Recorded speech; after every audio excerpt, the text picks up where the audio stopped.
As you're probably aware, due to some major budgetary problems at the Department of Defense headquarters in Washington, D.C., the Secretary of Defense, Mr. Chuck Hagel, directed that all Department of Defense civilians be furloughed for a specified period of time.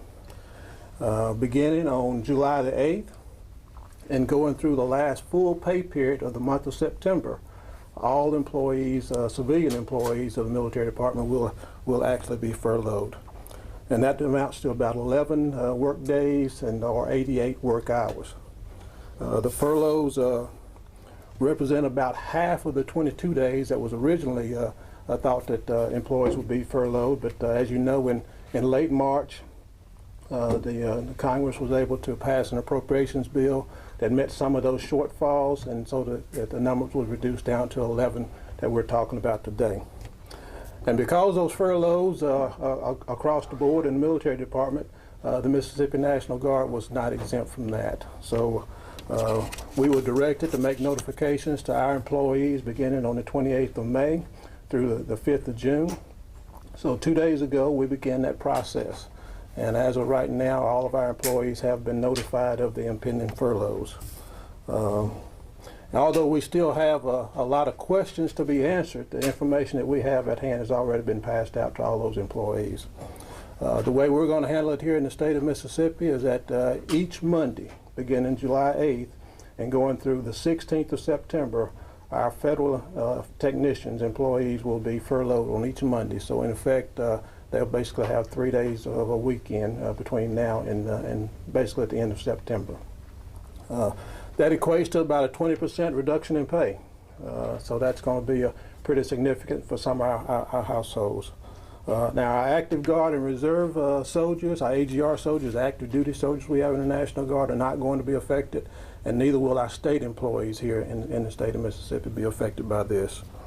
We have made the necessary preparations to continue the furloughs through this entire period of time, but we're also hopeful and prayerful that the federal government will find a way to eliminate it prematurely.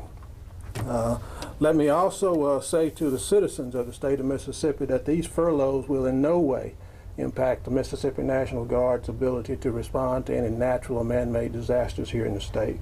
We'll be able to handle those just as we've been able to in the past, so they'll have absolutely no effect. As of today, we have about 1,400 employees that will be affected by the furloughs. We have a total of about 1,600, so you'll probably see a couple of different figures out there, but only about 1,400 will be affected, and that's because we have a number of individuals that are mobilized and deployed on active duty orders, or they're at military schools, or they're in some other type of leave without pay status.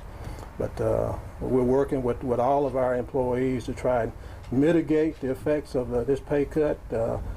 So we'll be working with them for the next 30 days before the furloughs are actually implemented to see if we can come up with a plan that'll help get them through this difficult time. I'll take your questions at this point. What kind of work are these employees going to be doing? Basically, they work across the board. We have individuals working in administration here in this building. We have folks working on the flight line at the 172nd here in Jackson, also the 186 over in Meridian in the Air Guard. We have individuals working in our shops, maintenance shops down at Camp Shelby and Camp McCain, as well as our aviation flight facilities around the state. When it comes to Camp Shelby specifically, how will this affect that base? Well, basically, we'll have to rearrange some of the work hours down there because some of those individuals will be off on Mondays. And also let me say, you know, some of our employees will have to be off a different day because there are certain operations we can't completely shut down. So we'll work individually with those supervisors to determine who needs to be off on Monday and who actually needs to be at work on Monday, and then they would actually be furloughed a different day during the week.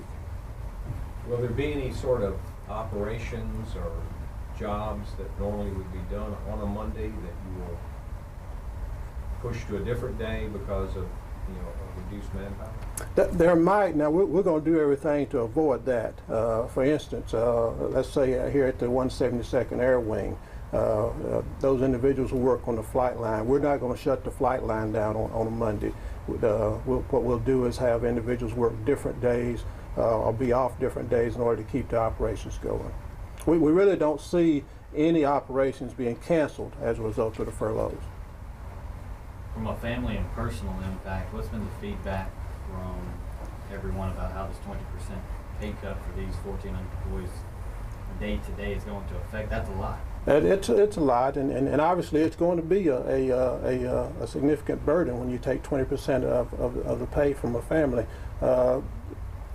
If there is a good thing, the only good thing I'd say about this is that we've known about it now for several months.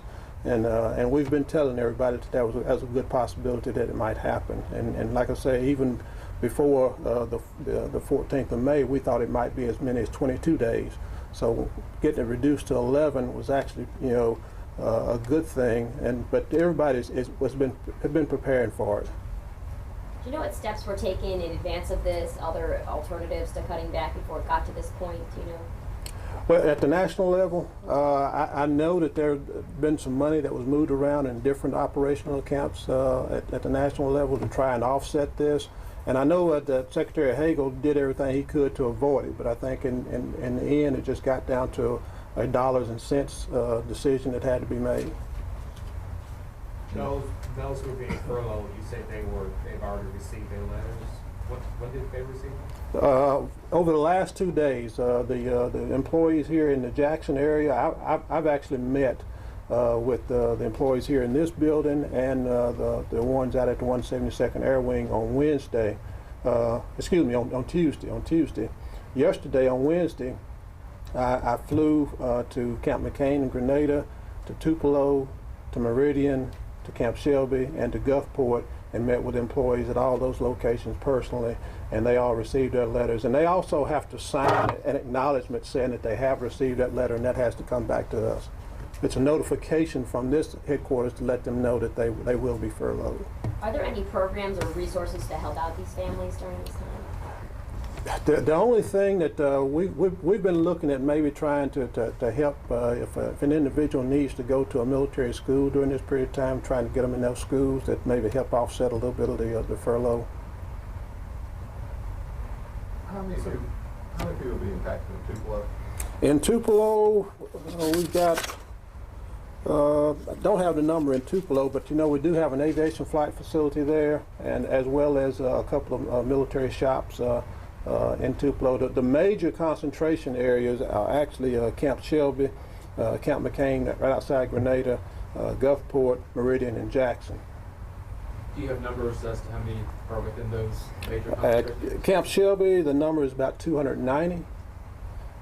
Camp McCain, 82. Gulfport, 148. Meridian, 236. And Jackson, 524. Obviously, Jackson is the largest area. Are these full-time employees? Yes, sir, they are full-time employees. The Jackson would include 172nd and headquarters here, any other? Yes, sir, we are.